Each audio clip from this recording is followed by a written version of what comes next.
أعوذ بالله من الشيطان الرجيم. بسم الله الرحمن الرحيم.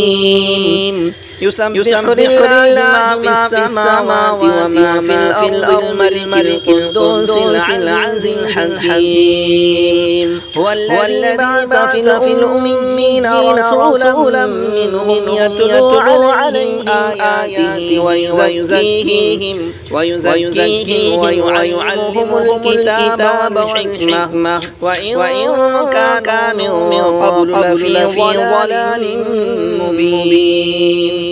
وآخرين منهم لما يلحق بهم وهو العزيز الحكيم.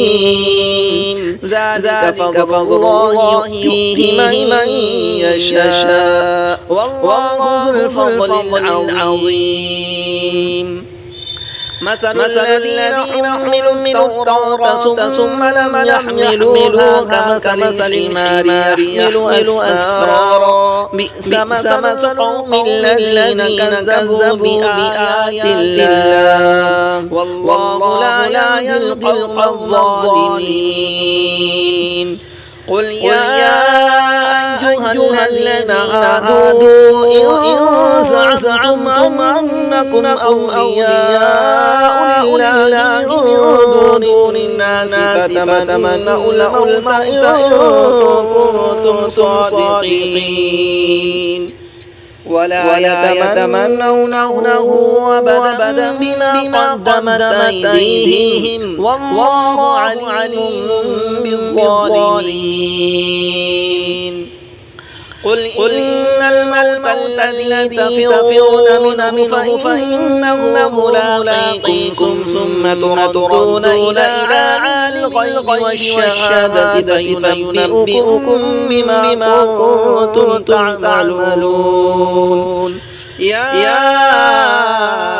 أيها الذين آمنوا إذا نودي للصلاة من يوم الجمعة فاسعوا إلى ذكر الله وذروا البيع ذلكم خير لكم إن كنتم تعلمون. فإذا قضيت الصلاة فانتشروا في الأرض وابتغوا من فضل الله واذكروا الله كثيرا لعلكم تفلحون. وإذا رأوا تجارة أو لهوا فانفضوا إليها وتركوك قائما. قل ما عند الله خير من اللهو ومن التجارة والله خير الرازقين.